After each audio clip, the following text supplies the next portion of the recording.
What's going on, guys? My name is Fez and this is Sous Vide Now. So me and Miles are kind of changing things up a little bit. We're hopefully going to be changing the way we look on camera. We're dieting right now. We're jumping on into the keto diet. So we're going to be eating mostly meat. Again, this is a Sous Vide channel, so it kind of works out. What I'm going to actually be doing today, which is a big staple of any type of diet really, is meal prepping. And one of the best meats to eat, not necessarily best for keto, is chicken breast. It's a lean meat. For keto, typically you want a lot of fatty stuff. I'm working out a lot. I've done keto before and lost a lot of weight and put on a lot of muscle. So the only reason I'm still doing chicken breast is because I know it works for me. You do what works for you, but we are gonna brine this chicken, because the worst thing you could possibly deal with is the next day when you reheat your chicken, it is spongy, it is like chewy, it's dry, especially chicken breast. We've all had that horrible chicken breast that's super dry. So the benefits of actually brining your chicken is, number one, it tenderizes it. Number two, it adds kind of a flavor that's kind of behind whatever you season it with. So I'm gonna be seasoning it with bay leaves. I forgot my lemon juice, but I'm gonna put lemon juice, salt, pepper. It's got a bunch of water in there. And so it should actually bring out some really good flavors beyond what I season it with. So what I'm doing it with is roughly 5.5 pounds of chicken breast. But again, I am doing keto, so we're gonna kind of keep the fat on there. I can eat a little bit of it. You don't really want a lot of saturated fat, but this is already kind of, it's got no skin, nothing like that, so it's all good to go. So we're gonna go ahead and jump into it. I'm gonna start out with actually putting all the stuff in here before I actually put the meat. All right, so the first thing we're gonna do is we are gonna actually add, it calls for 3 tablespoons of salt per 2.5 pounds. We're gonna do roughly 7 or so. Again, it's not gonna absorb everything. This is just kind of helping it out. So I'm gonna go ahead and do 7 tablespoons. It's 1 or 7-ish. So whenever you season your meat, don't put a lot of, or season your chicken, don't put a lot of salt on it. Otherwise it's gonna be overbearing because you are already brining with a lot of salt. So now you can always add a bunch of pepper. So pepper is more of a kind of do what you feel type thing. You can also do peppercorn as well. So we'll do 1. Oh, that was kind of cool looking. I think that should be fine. And then we're gonna go ahead and throw in our bay leaves. These are your aromatics. We're just gonna put them all in there, but we're gonna rip them off the stem. For the acidity, and this will actually help cut into to the meat itself and help really tenderize. Usually I was gonna get fresh lemon juice or lemons, but I completely forgot. Thankfully we had this at home. So I'm Mexican, we love lemon. That should work. So now I'm gonna jump into the meat and throw it in here. All right, so we've got the meat right here. Like I said, it's about 5.5 pounds. So what we're gonna do is we're gonna actually take it over to the sink and rinse it off real quick. It doesn't have to be washed, it just needs to be rinsed. It gets that nasty film off. And then as we rinse it, we'll just drop it right into the container. For its new home for the next 12 hours. So we're gonna let it brine for 12 hours. It's 1 o'clock, so I'm gonna be up late cooking my chicken. Let me put it that way. And of course, we're gonna sous vide this when we're done. And if you want the best chicken you've ever had, chicken breast for that matter, you sous vide it. So we're gonna get it nice and mixed in and get it thoroughly in there. There we go. So it's completely covered up underneath. So we actually use this for our sous vide, but it will work. Doesn't have to be too perfect, it just has to work. Bam. And we'll wipe off the top, drop it in the refrigerator for 12 hours, and then at 1 a.m. I'll be sous videing my chicken.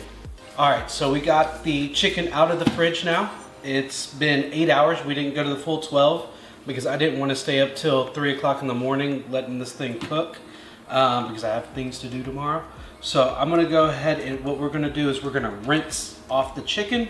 I'm gonna lay it down here. I'm gonna dab it dry. We're gonna throw on some yummy seasoning, and then we're gonna vacuum seal it and put it in the sous vide. So what we're gonna use is we're gonna use the Fiesta brand lemon pepper as our seasoning. And we're gonna just dust it all the way over the top. This is Fiesta brand lemon pepper. So I've actually been hankering for some lemon pepper. Then we're gonna just flip everything over, season the other side. We're gonna go ahead and bag it up. We're gonna put 2 per bag.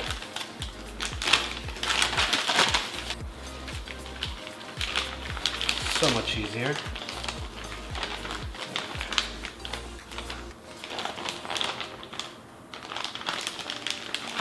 And then we're gonna do the other 2 and we'll move on from there. All right, so we get to actually do one of my favorite things. I love this vacuum seal. I love vacuum sealers. I think it's just cool. I don't know why. There's no rhyme or reason. So what we're gonna do is we're gonna vacuum seal all of these to hold in all them flavors. We're gonna just place it right there. Make sure there's a good, and then vacuum seal. Now it's sealing and we are done. Bam. And you'll definitely want to clean this because it's got all the chicken stuff, and you can even clean this part as well. It won't hurt. I'm gonna put it over the sink so it doesn't get on anything. Bam. All right. So I'm gonna clean up what I've got right here real quick, and then I'm gonna bring over the sous vide here and get it warmed up to the proper temperature, which is 145 degrees. And then once we get there, we'll drop these in and let them cook for about 2 hours. And we have about 6 of them. Typically, you only really need to go, what, an hour maybe, an hour and a half, but we're gonna go 2 hours with it so it cooks thoroughly. Then what we'll do after that is the best part. We will put some fire to it. All right, so we have the heat going. It's at 99 degrees right now, but we're gonna get it up to 145.5. But we're going to go ahead and drop the meat in right now. Just kind of line them up along each other. There should be plenty of space. I'll put this one at the very end. You just want to make sure there's enough room for the water to circulate through the sous vide itself.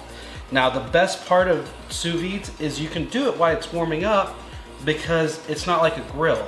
It's not going to cause heat to go beyond the 145.5 or whatever you're cooking. So we set it to 145.5. You leave it in there. It cooks to the 145.5 and nothing higher. And while it's warming up, all it's doing is just warming up that meat along the way to that same temperature. It just never overheats.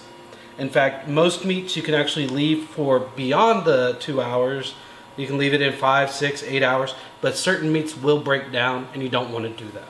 So I'm gonna go ahead and throw the lid on there.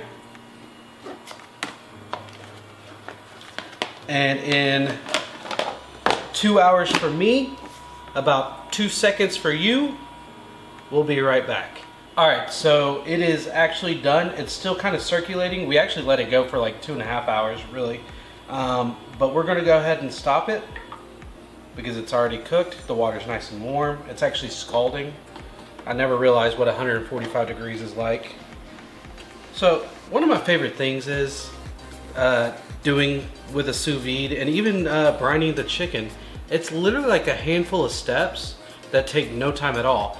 The sous vide does all the time to actually cook the chicken. The brining just sits, and then you just do a handful of little tasks in between that doesn't do a whole lot. Look at all those juices. And save those juices. They can be used in other things. All right, so what we're gonna go ahead and do is we're going to go ahead and cut it nice and opened. I'm going to throw the top in here. the sink, and then we're just gonna pull out a piece of chicken. Look at that. That is perfectly cooked. However, just like any other sous vide meat, they don't look too bad. They don't look great. However, chicken doesn't have that same horrific look as like a steak does. However, we are gonna make this look so much better. We're gonna get a torch on it just to get the outside a little bit crispy. We don't wanna overdo it because we don't wanna dry out the outer layer. And first we're actually gonna dab it and dry it off. But then we're gonna then we're gonna torch it, and it's gonna look phenomenal. And look at all that juice. That's good stuff. Oh, it smells so good. And what's funny is you can, oh, wow, because it's all cooked.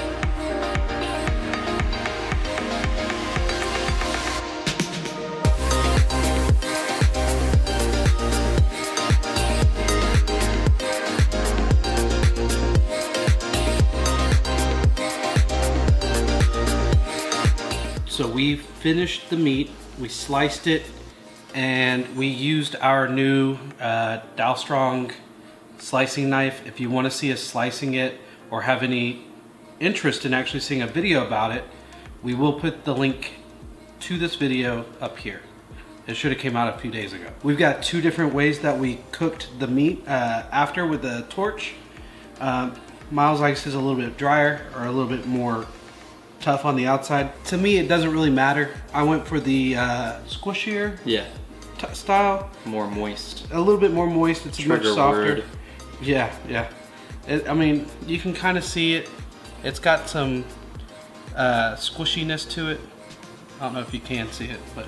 And then this is my outside layer. It's much darker. Much drier. So you ready to hit it? Yeah, let's do it.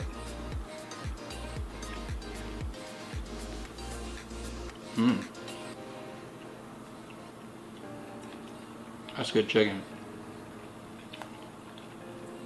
Insane. Like, it's good from the inside out. That brine really did something to this. Mm-hmm. I'll try one of yours. Much juicier. Yeah. Oh yeah, there's a huge difference. Mm-hmm. The longer you put the torch on it, the drier it is. Yeah. But it tastes fantastic though.